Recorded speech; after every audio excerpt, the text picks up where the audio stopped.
Hello, bago ang lahat, nais ko muna mamati sa inyo magandang hapon.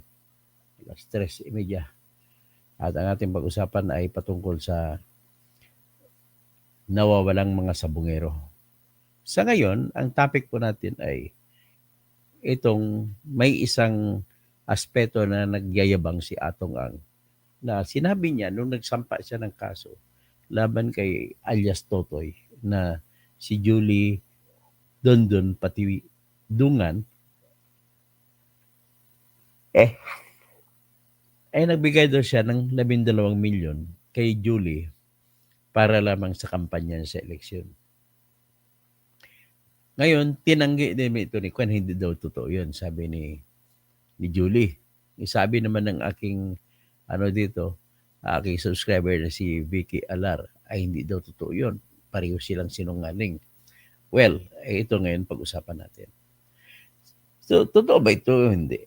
Sa totoo lang, kung totoo yan 12 million, at alam ko naman po kung saang lugar siya tumakbo. Sa Barubo, Surigao del Sur. Kung may 12 million ka sa Barubo, Surigao del Sur, ay malamang po ay panalo ka na. Mananalo ka na. Kasi 12 million eh. Kung mamigay ka ng tag 500 kada isa, so kung may tag 1,000, di ilang boto makukuha mo sa 10 million, yung 10 million ay 10,000 na 1,000. So may 10,000 votes ka na. Kung tag 500, may 20,000 votes ka na. Yan lamang kung tag 500. Yan ay presuming na mas likely na bubuto sa iyo yung mga tao na binigbigyan ng pera. Ay ganun ka po ganun po kadali i-influensyahan yung mga tao sa Surigao.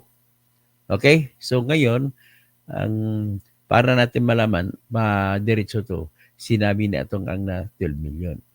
Ngayon, tanungin natin, i-presenta natin yung sinabi, in-interview din ni Ted Filon, si Alias Dondon, na na hindi raw totoo, sabi niya.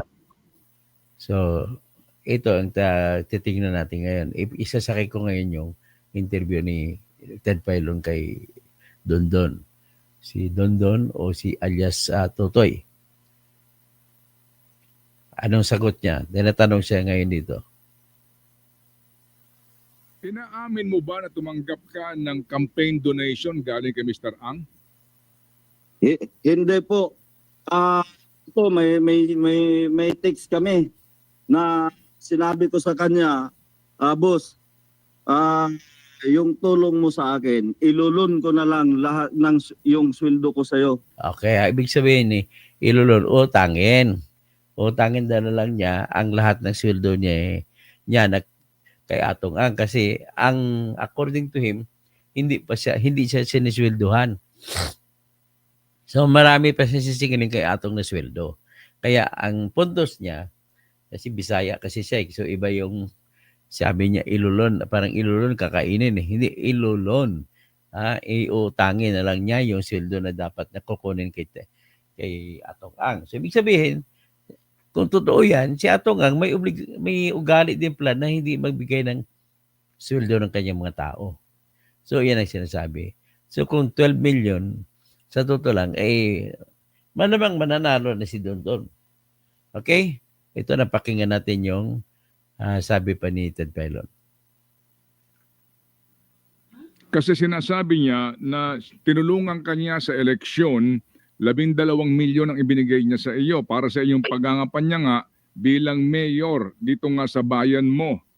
Oo, na tinakbuhan. At sinasabi nga niya, tinulungan ka pa niya. Go ahead. Hindi totoo yan. Yung mga hindi daw totoo yun mayroon siyang minsan hinuhulog niya na 1 million yung kasama na yung sahod ko doon. Yung parang mga bigay-bigay niya, yung mga gastos-gastos, yun lang yun. Pero yung sinabi niyang 12 million, kalukuhan yan. Alam naman ng taong bayan na napakasinungaling yan si Mr. Atong Ang. Kaya Kaya, nagulo ang Pilipinas noon dahil sa kanya. sige, Dahil gusto niya ipapatay si Chavit noon. sandali muna, sandali. Bago natin pag-usapan yung ibang bagay na yon doon, ano, focus lang tayo dito sa issue at hand today. At ngayon nga, itong yung testimonya na makakatulong ng malaki sa kasong ito. So, yung kailan ka huling tumanggap ng sweldo mo sa pitmaster sa kumpanya ni Mr. Ang, kumbaga? O yan, kailangan ng sweldo. Noong tinext ko siya kasi simula noon wala na akong sweldo, gawa ng nilon ko na nga sa kanya. Kailan to? Kailan to? Hindi ko matandaan sir, pero nandun sa text ko. Oo. Pwede ko kayong sindan. Oh, and anyway, pero ito ay nangyari lahat during habang nangangampanya ka nung tumatakbo ka mayor. Yes sir. Oo. Ang sinasabi mo, nag-loan ka kay Mr. Ang, magkano ang kumbaga inutang mo sa kanya? Kasi kung sa mga nakikinig ngayon, sinasabi, kung talagang ikay kakalas na kay Mr. Ang at ayaw mo na yung ginagawa niya, ba't ka pa umuutang sa kanya? Yung nga, magandang tanong. Yung mga pinapangako niya sa akin at dahil nilalaro ko lang naman siya, kung bigla akong kakalas, di makahalata siya sa lahat ng plano ko. Mm-mm. Tama, valid reason. Okay, oo. So sa ngayon na sitwasyon dito sa pangyayaring ito, oo. Ano yung huling transaksyon ninyo sa pitmaster? Wala na akong ibang transaction sa pitmaster.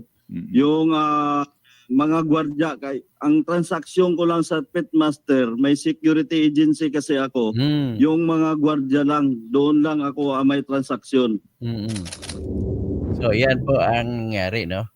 So, pag-usapan natin ngayon kung talaga bang kasi may nagsasabi sinungaling daw ito rin si Dondon.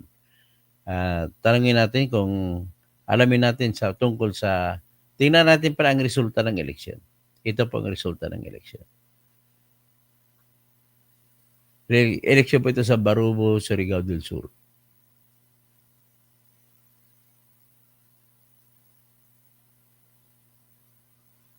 Ayan, no? So, ang kalaban ni Dondon ay si Ronnie Martisano. Ang boto ni Ronnie Martisano ay 15,991. Ang boto naman ni Dondon ay 15,545. So, ang lamang, sumatotal ay 446 votes lang.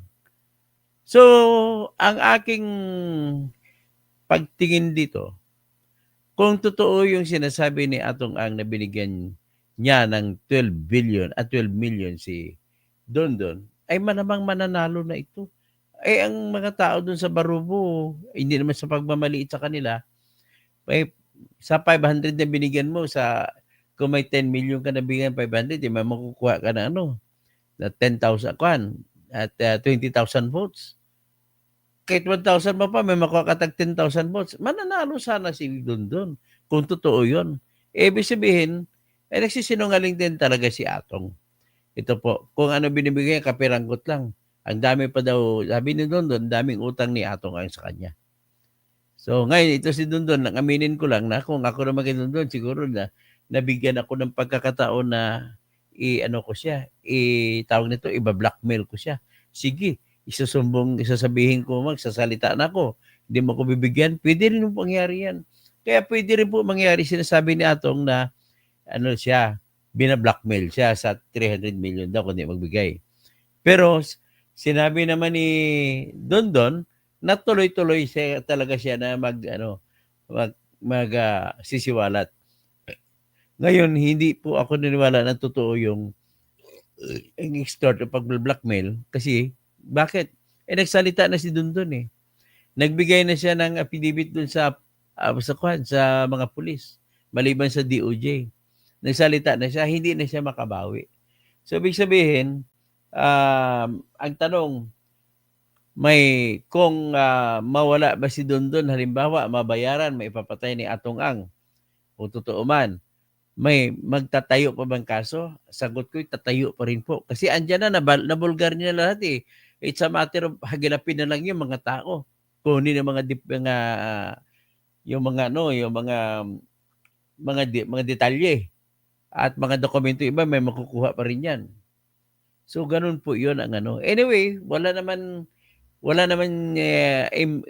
kahalagahan masyado kung kailangan pa hanapin kung saan ang bangkay nitong mga 34. Kasi po, kahit po sa hindi na makita ang bangkay, masisintensyahan pa rin po sa kasalanang kidnapping itong mga kinasuhan. Kasama na diyan ang kasama ni Dondon na yung kinasuhan din na 5 gwardiya na tauhan niya. So ngayon, dahil lumabas siya at marami na ring ibang mga ebidensya na nakalap ang DOJ, may binigay pa si Dondon na na mga video. So, wala na rin kawala si Atong Ang. Mahirap na siya maabsuelto. Matindi po ang ebidensya. O hanggang diyan na muna tayo, no? Si Adelense, konti lang talo, 446 votes lang ang lamang ng kalaban. Kung may 12 million siya, panalo na sana siya. So, Rockney Santiago, keep up the good work, attorney engineer.